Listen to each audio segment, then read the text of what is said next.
Welcome to the channel. We have officially rebranded. No longer am I the tactical rooftop Korean. Some folks were not a fan. It was a polarizing name for sure, but now it's the Korean Marksman. I know some of you came to this channel solely for the name and not for the content, which I totally understand.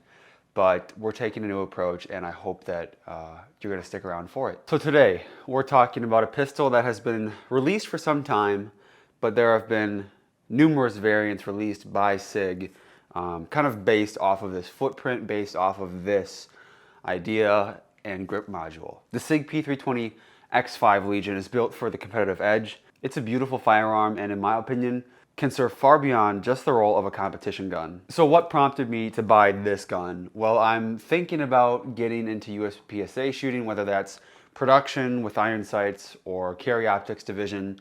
And my Shadow Systems gun is a ported gun, and you cannot use ported or compensated barrels unless you're competing in the open division, which I would absolutely get stomped on because I'm a pretty new shooter and my skills definitely don't warrant me jumping up to open division. So one day I was casually scrolling through GBRS Patreon, and Mr. DJ Shipley told me that the X5 Legion is his favorite out of the box gun. That alone was enough to pique my curiosity. I was planning on getting a Staccato C2, but that was far out of my price range. And so basically I just ended up deciding to settle for the X5 Legion. Due to the tungsten infused frame and removable grip weight, a lot of people look at this gun, look at how much it weighs, and they're turned off by it, or they only think that it has utility in the competition world. But I disagree, and I couldn't disagree more, because I believe that each gun that you have should serve a specific role and do it with excellence. My Frankenstein P365 Spectre Comp is for deep concealment, and it does that role pretty well, and it shoots comfortably enough. My Shadow Systems MR920 is about as good as a Glock 19 can get in terms of, shooting flat, controllably, and it's a great carry gun. I love carrying it.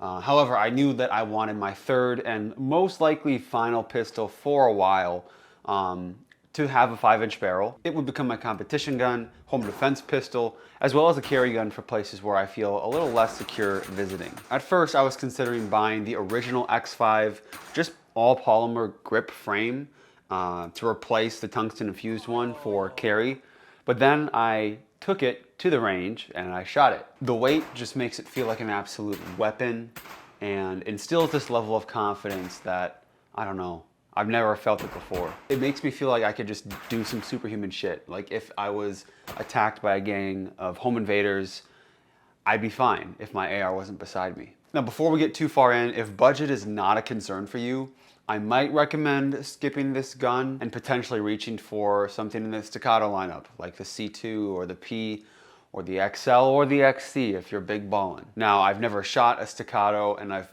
really intentionally avoided shooting one and avoided renting one because I know that I would have to walk out of the store with one if I rented it. However, I have handled one, done manipulations, dry fired one. It was really tough. Like, fortunately, they only had the P in stock and the C2 was out of stock, so I put my name on the store's wait list, but that was the only thing that stopped me from walking out of the store with the Staccato. Moving on to aesthetics, wow, yeah, this pistol is just beautiful.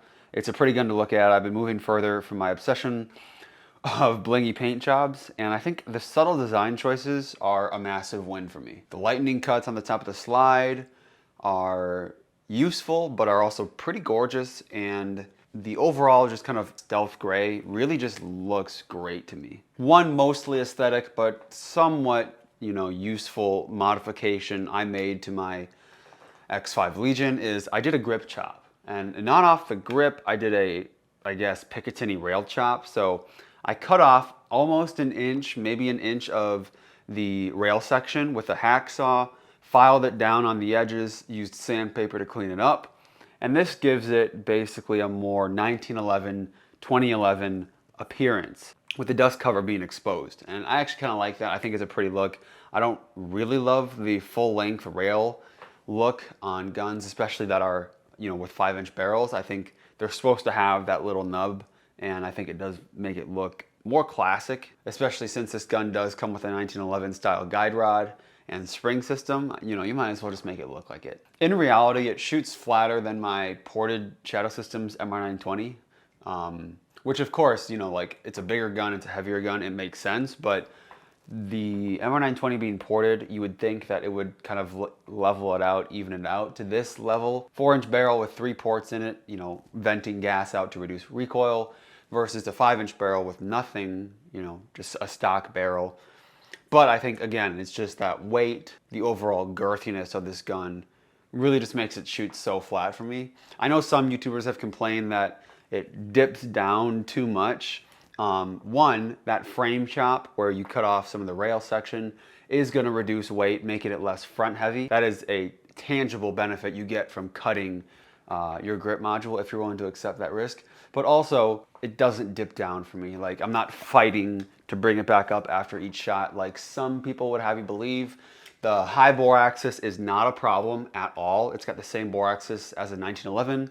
No one complains about that, especially if you grip up high on the gun. Now, to be fair, this is the only 5-inch gun that I've ever shot, so whether a Glock 34 or a CZ Shadow would be flatter, I don't know. Probably not the 34 because of the grip weight here. This is my only experience with a big gun, and I love it. Like, I just love it so much, and I can see why the boys over at GBRS Group and Mike Glover are obsessing over this gun. I feel like a lot of reviewers are lukewarm about this gun at best. So if you're looking to buy this but aren't really quite sure yet, I would just love to tell you that for the money, it is fantastic. It would be a great competition gun, and whatever role you're really looking for it to serve, I think it could do it with excellence. Right now, when I carry it, I've got the Terran Tactical +1 base pad. So that's 18 rounds plus 1 in the chamber. We're all clear and safe. And this TLR-1HL does live on this gun. When it becomes the home defense weapon, I'll throw in the 22 round mag with the Terran base pad extension. And yeah, works fantastic. I removed the mag well just for printing concerns. I also don't really feel like I need reloads at all. So the utility of having a mag well doesn't really come into play with me, especially if I want to compete. Then I can't use a mag well. Throw on a light. The iron sights come pretty well zeroed out of the box. If you want to throw an opticon, I have used this with the 509T. I really like that. For those of you who already have this gun, I hope this video was a nice confirmation bias, and thanks for stopping by. We'll catch you in the next video for a Sig P365 DIY Spectre Comp build.